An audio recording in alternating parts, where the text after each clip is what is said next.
ఎవరైతే నాకేంటి అన్నట్లుంది లెక్క. అధికారంలో కాంగ్రెస్ ఉన్నా బీఆర్ఎస్ ఉన్నా ఒకటే లెక్క.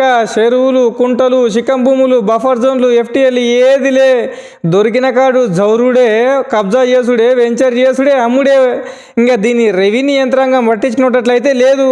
ఇంకా ఈరోజు ఆకస్మికంగా జడ్చర్లకు వచ్చిన కలెక్టర్కు మామిడికుంటపై కలెక్టర్కు ఫిర్యాదు చేసినారు మూజిరాజు నాయకులు.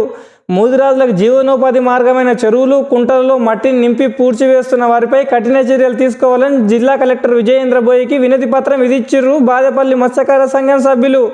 ఇంకా గురువారం జడ్చర్ల ఎంఆర్ఓ కార్యాలయం ఆకస్మిక తనిఖీ చేయడానికి వచ్చిన కలెక్టర్కు మత్స్యకారులు వినతిపత్రం అయితే ఇచ్చిండ్రు. ఈ సందర్భంగా మత్స్యకారులు మాట్లాడుతూ బాదేపల్లి శ్రీ రంగనాయకుల స్వామి పెద్దగుట్ట సమీపంలో సర్వే నెంబర్ 324లో ఉన్న మామిడికుంటను గత వారం రోజులుగా కొందరు వ్యక్తులు అభివృద్ధి కార్యక్రమాల పేరిట చెరువును, కుంటను ధ్వంసం చేసి కుంటలో మట్టి పోస్తున్న వారిపై వెంటనే కఠిన చర్యలు తీసుకోవాలని వినతిపత్రం ఇచ్చిండ్రు.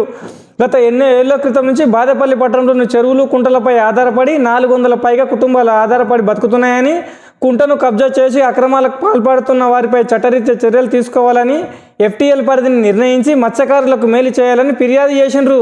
ఈ కార్యక్రమంలో పాతబజార్ శివ, నరసింహులు, శీకూరు శేఖర్, సంతయ్య, రవి, విజయ్, శివ, వెంకటేష్, శేఖర్, నరేష్, రఘు, నరసింహులు పాల్గొన్నారు. కానీ ఇప్పుడు గూగుల్ ఎర్త్లో ఒకసారి ఓపెన్ చేసి చూద్దాం దీని కథ కమిషన్ ఏముందో. 30వ తారీఖు 5వ నెల 2024 అంటే కరెక్ట్ సంవత్సరం కింద ఎట్లుందనేది చూపిస్తున్నా చూడండి. చెరువు ఏముంది, ఏం కథ, ఏం లక్షణం అనేది. ఇప్పుడు కూడా ఎట్లున్నది కూడా పోయి చూసుకోవచ్చు. అది కూడా ఇక్కడ చూస్తున్నాం కదా, అక్కడ మౌస్ ఎక్కడెక్కడ కదులుతుందో అదంతా చెరువే క్లియర్గా కనబడతా ఉంది. ఇంకా ఇయ్యాల అయితే దాని రూపురేఖలు ఎట్లా ఉన్నాయి అది కూడా చూద్దు రాగుండి చూపిస్తా. ఇప్పుడుకి రెడ్ మార్క్లో చూస్తున్నది మామిడికుంట చెరువు ప్రస్తుతము. ఇంతకుముందు గూగుల్ ఎర్త్లో సంవత్సరం కింద ఎట్లుందో చూపించిన కదా. ఇప్పుడు ప్రస్తుతం చుట్టుముట్టు మొత్తం దొవ్విరు, మట్టి పోసిర్రు, రాళ్ళు పోసిర్రు.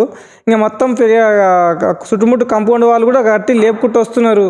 కానీ చెరువులు, కుంటలు పీకేసేస్తే భవిష్యత్తులో తాగునీరేంది, సాగునీరేంది, పశువులు ఏం బతకాలి, చెరువుల షాపుల మీద బతికే మూదిరాజులు ఏడికోయి బతకాలి అని మేము ప్రశ్నిస్తున్నాము.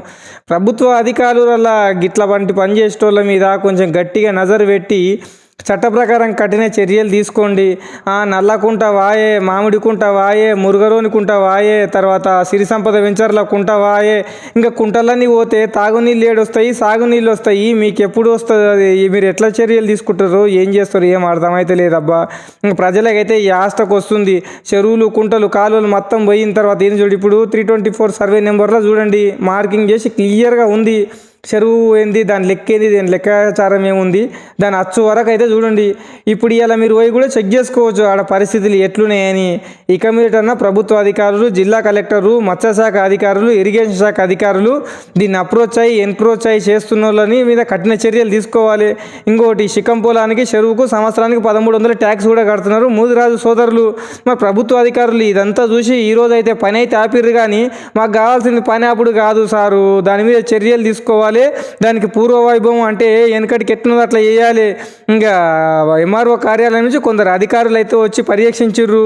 ఇంకా దాన్ని ఆక్రమిస్తున్న కాంగ్రెస్ నాయకుని ఫోటో కూడా మనం దాంట్లో చూడొచ్చు. కానీ ఇది చూసిపోయినంత ఏం కుదరదు సారు, మీరు వచ్చిండ్రు, చూసిండ్రు, పోయారు, వారు మళ్ళీ పని మొదలు పెట్టిండ్రు. ఎందుకోసం అంటే ఇంతకుముందు బీఆర్ఎస్ అధికారం ఉండి అన్ని తొక్కిపట్టి నారాదీశారు. ఇప్పుడు కాంగ్రెస్ అధికారం ఉంది, వాళ్ళు కూడా సేమ్ అదే చేస్తుండ్రు. మరి అందరు చెరువులు ఆక్రమించుకుంటూ పోతే భవిష్యత్తు యువతకు కానీ, భవిష్యత్తులో మా మూతిరాజులకు కానీ మరి తాగునీరు, సాగునీరు, చేపలు, బతుకుదేరు, జీవనోపాధి ఏం చేయాలో. మాకు జీవనోపాధి చూసి మాకు కొత్త చెరువులు మీరు ఏమైనా చేసుకోండి అబ్బా. Share, like, support, subscribe.